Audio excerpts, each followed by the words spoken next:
On s'est marié l'an dernier et on n'a toujours pas fait de voyage en amoureux. Erreur titanesque. Alors cet été, on va y remédier. Mais avant de partir sur une île grecque paradisiaque, je voulais absolument que Jeannette découvre Athina, c'est-à-dire Athènes. L'histoire de la ville est évidemment incroyable. On se promène pendant 2 jours dans ce dédale de rues. On est médusé par tous ces monuments titanesques. J'adore cette sagesse millénaire qui s'en dégage. Les dieux nous envient. Ils nous envient parce que nous sommes mortels. Parce que chacun de nos instants peut être le dernier. Et tout est beaucoup plus beau. Parce que nous sommes condamnés. Plus jamais nous ne serons ici tous les deux.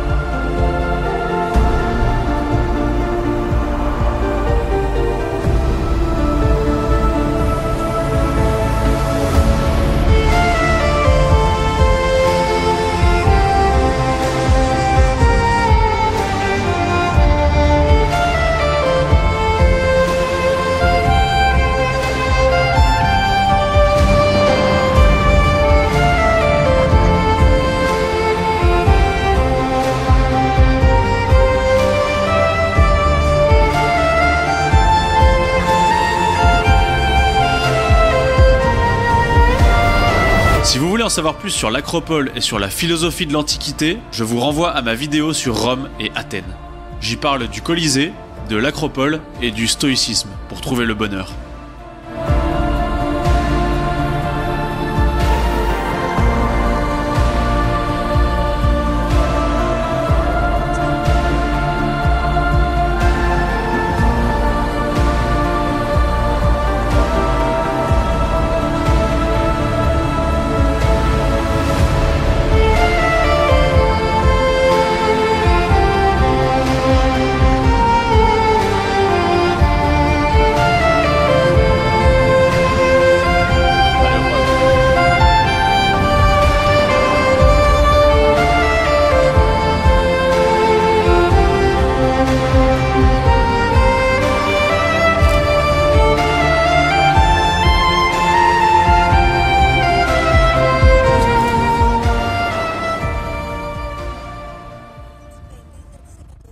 Jeannette et moi voulions un peu de tranquillité.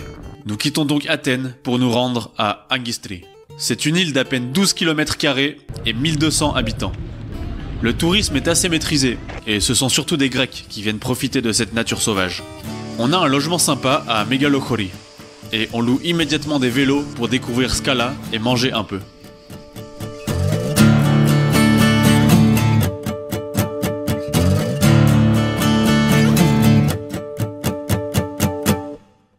Avec toutes ces calories ingurgitées, on explore enfin l'île à bicyclette, débordée par cette forêt de pins.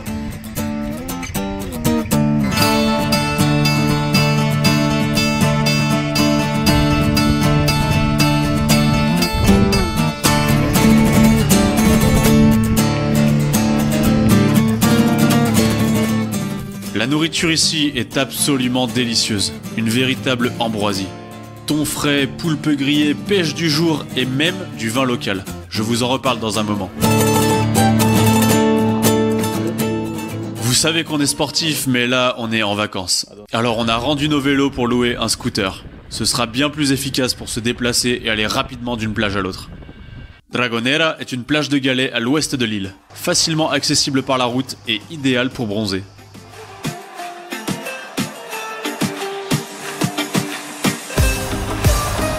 Dragonera.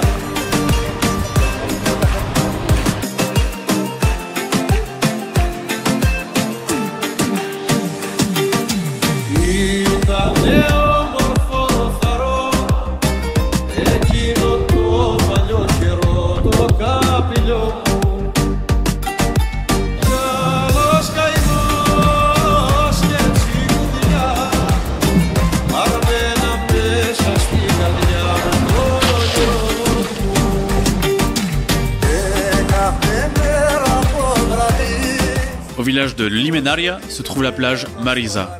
C'est un endroit très rocheux et profond, c'est donc parfait pour faire des plongeons.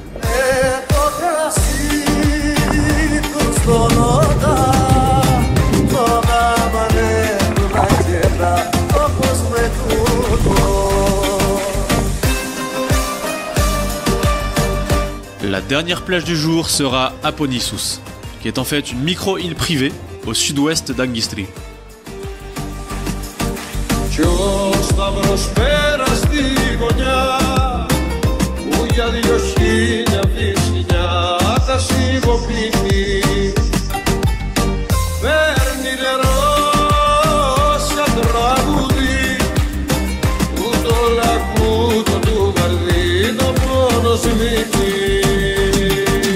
On continue d'explorer en scooter vers l'est et on arrive à Skliri. Et après un peu de marche en forêt, on découvre la plage Chalikiada. Le cadre est magnifique mais rempli de jeunes grecs naturistes, alors on ne s'attarde pas.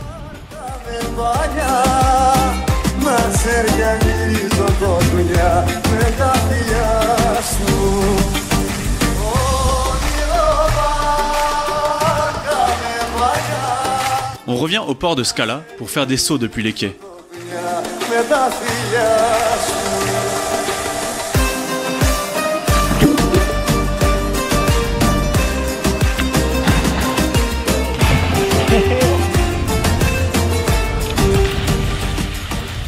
Sur la plage, nous rencontrons Lydia, une jeune citoyenne d'Athènes.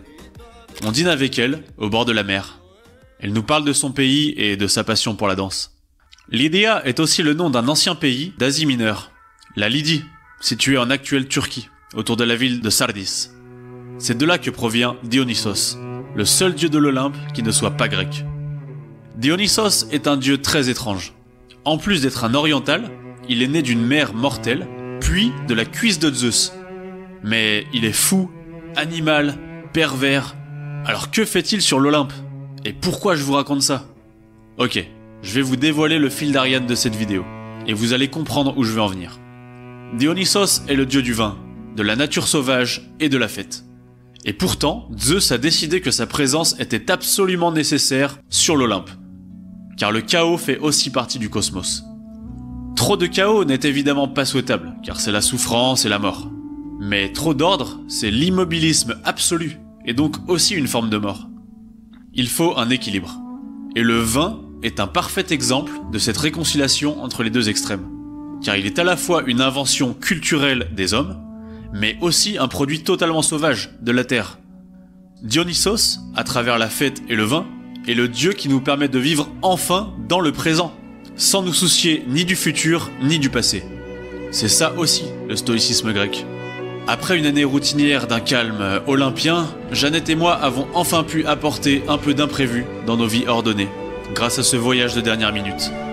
Et j'en reviens toujours à la même conclusion. Il faut sortir de notre zone de confort et s'imposer des défis. Notre dernier défi à nous, avant de rentrer, ce sera de faire de la plongée sous-marine, pour la première fois de notre vie. On se rend donc sur l'île de Doroussa, et on profite de notre dernière journée. So it's into the void now, me girls and me boys. From mother's hands we go. We'll be sailing to the south till the voyage is done, and we'll be sleeping in the cold below. Sisters, below, below, we're going where the winds don't blow. Yes, we're all bound down to the deep, and we'll all be sleeping in the cold below, below, sleeping in the cold below.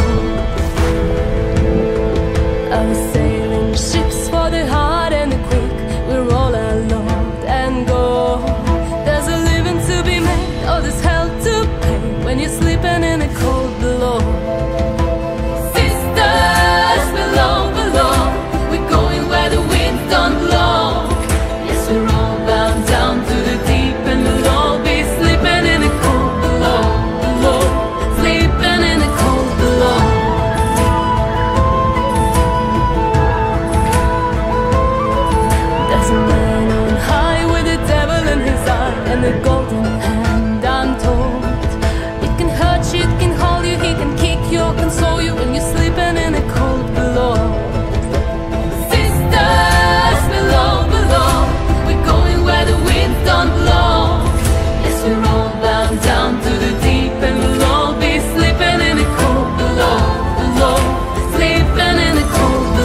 bientôt, et n'oubliez pas Dionysos.